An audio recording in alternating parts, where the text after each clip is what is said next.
मुखाग्नि देने के बाद कर्तव्य पथ पर नरेंद्र मोदी जी। न्यू जलपाईगुड़ी स्टेशन भी इसी लिस्ट में शामिल है। आज रेलवे लाइनों का दोहरीकरण, रेलवे लाइनों का बिजलीकरण जिस रफ्तार से हो रहा है वो पहले कभी नहीं हुआ। देश में जो ईस्टर्न और वेस्टर्न डेडिकेटेड फ्रेट कॉरिडोर बन रहे हैं वो लॉजिस्टिक्स सेक्टर में क्रांतिकारी बदलाव लाने वाले हैं। सुरक्षा हो, स्वच्छता हो, सामर्थ्य हो, सामंजस्य हो, समय की पाबंदी हो, सहूलियत हो, भारतीय रेलवे आज एक नई पहचान बनाने की हम सबकी कोशिश रंग ला रही है।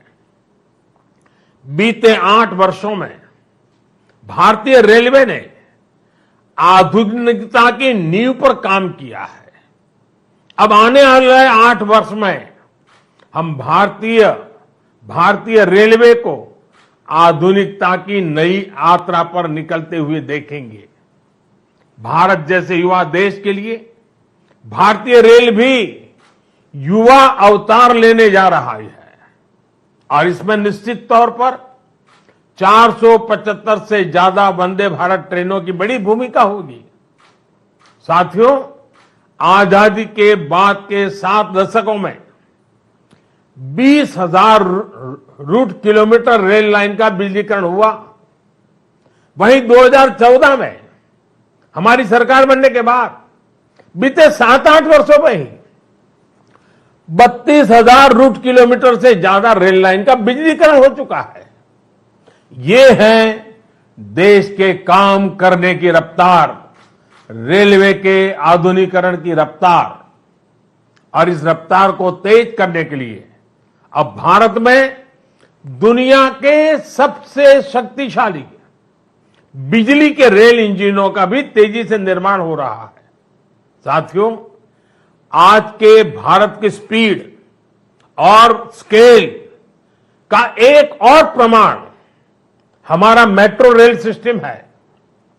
कोलकाता के लोग जानते हैं कि दशकों से मेट्रो रेल पब्लिक ट्रांसपोर्ट का कितना बेहतरीन माध्यम रही है।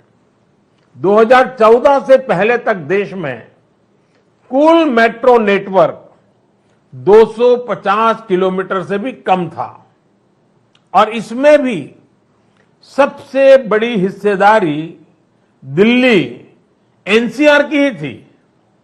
केंद्र सरकार ने इस स्थिति को भी बदलता हुआ है, उसको बदलने का पूरा प्रयास किया है और बहुत तेजी से बदला है। बीते 8 वर्षों में हमने मेट्रो का 2 दर्जन से अधिक शहरों तक विस्तार किया है। आज देश के अलग अलग शहरों में लगभग 800 किलोमीटर ट्रैक पर मेट्रो चल रही है। 1000 किलोमीटर के नए मेट्रो रूट पर तेजी से काम चल रहा है। जोका बिबिड़ी बाग मेट्रो परियोजना इसी संकल्प का हिस्सा है। साथियों, पिछली सदी के भारत की 2 और बड़ी चुनौतियां रही हैं जिन्होंने देश के विकास पर बहुत नकारात्मक असर डाला है। एक चुनौती रही इंफ्रास्ट्रक्चर के कार्यों में विभिन्न एजेंसियों में तालमेल की कमी और दूसरी चुनौती रही ट्रांसपोर्ट के विभिन्न साधनों में भी आपसी तालमेल का जीरो होना। इसका नतीजा ये हुआ कि सरकार के एक विभाग को पता ही नहीं होता था कि दूसरा विभाग कहां नया काम शुरू करने वाला है। इसका खामियाजा देश के ईमानदार टैक्स पेयर को उठाना पड़ता था। देश का ईमानदार टैक्स पेयर हमेशा से सरकारी पैसे की बर्बादी से, परियोजनाओं में देरी से, भ्रष्टाचार से नफरत करता है। जब वो देखता है कि उसकी गाढ़ी कमाई से दिए हुए टैक्स से गरीब का नहीं बल्कि किसी भ्रष्टाचारी का भला हो रहा है तो उसका खिन्न होना स्वाभाविक है। पैसे की इसी बर्बादी को रोकने के लिए विभागों में, सरकारों में तालमेल को बढ़ाने के लिए पीएम गति शक्ति नेशनल मास्टर प्लान लागू किया गया है। अब चाहे विभिन्न राज्य सरकारें हो, अलग अलग सरकारी विभाग हो, कंस्ट्रक्शन से जुड़ी एजेंसियां हो या इंडस्ट्री के लोग हो, सब एक ही प्लेटफॉर्म पर आ रहे हैं। पीएम गति शक्ति देश में ट्रांसपोर्ट के अलग अलग माध्यमों को जोड़ने, मल्टी मॉडल कनेक्टिविटी के काम को भी गति दे रहा है। आज देश में रिकॉर्ड तेजी से हाईवे बन रहे हैं, एयरपोर्ट बन रहे हैं, वाटरवे बन रहे हैं, नए पोर्ट बन रहे हैं और इसमें भी सबसे बड़ी बात यह कि इन्हें अब इस तरह तैयार किया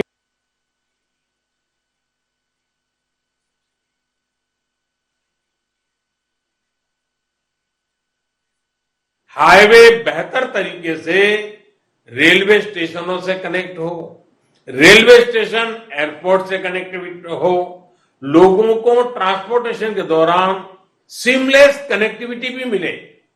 साथियों, 21वीं सदी में तेजी से आगे बढ़ने के लिए हमें देश के सामर्थ्य का सही इस्तेमाल करना होगा। मैं देश के लोगों को वाटरवेज का उदाहरण भी देना चाहता हूं। एक समय था जब भारत में व्यापार, कारोबार और टूरिज्म के लिए वाटरवेज का बड़े पैमाने पर इस्तेमाल होता था।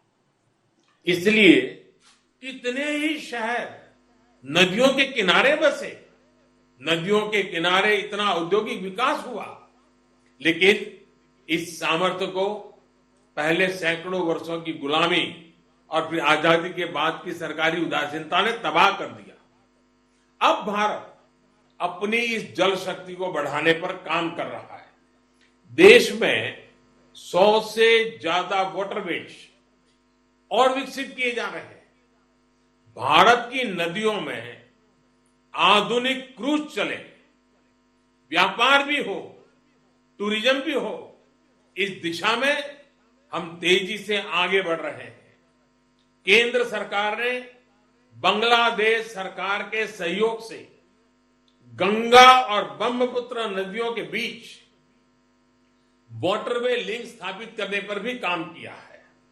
मैं आज देश के लोगों को इससे जुड़ी भी एक जानकारी देना चाहता हूं।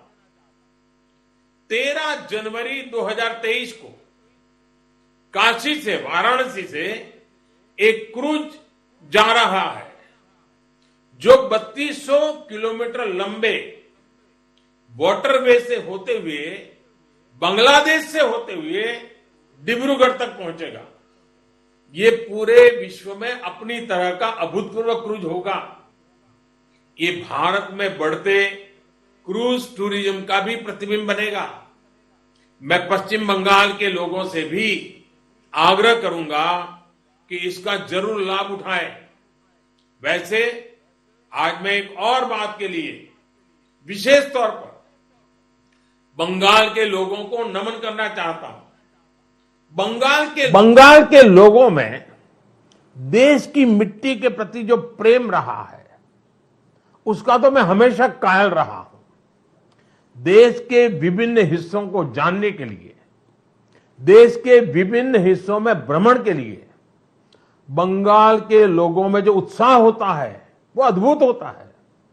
बहुत से लोग पहला मौका मिलते ही किसी और देश में घूमने निकल जाते हैं, लेकिन बंगाल के लोग हमेशा अपने देश को प्राथमिकता देते हैं। बंगाल के लोग पर्यटन में भी नेशन फर्स्ट की भावना को लेकर चलते हैं। और आज जब देश में कनेक्टिविटी बढ़ रही है, रेलवे, हाईवे, वाटरवे आधुनिक हो रहे हैं, तो इससे ईज ऑफ ट्रैवल भी उतना ही बढ़ रहा है। इसका बड़ा लाभ बंगाल के लोगों को भी मिल रहा है। साथियों, गुरुदेव टैगोर द्वारा रचित प्रसिद्ध पंक्तियां हैं, ओ ओमार देशेर माटी, तोमार पौरे ठेकाई माथा। यानी, हे मेरे देश की माटी, मैं तुम्हारे आगे अपना सर झुकाता हूं। आजादी के इस अमृत काल में मातृभूमि को सर्वोपरि रखते हुए हमें मिलकर काम करना है। आज पूरी दुनिया भारत को बहुत भरोसे से देख रही है। इस भरोसे को बनाए रखने के लिए हर भारतीय को पूरी शक्ति लगा देनी है। हमें हर दिन का उपयोग राष्ट्र निर्माण में करना है, हर पल का उपयोग राष्ट्र निर्माण में करना है। देश सेवा के कार्यों में हमें रुकना नहीं है।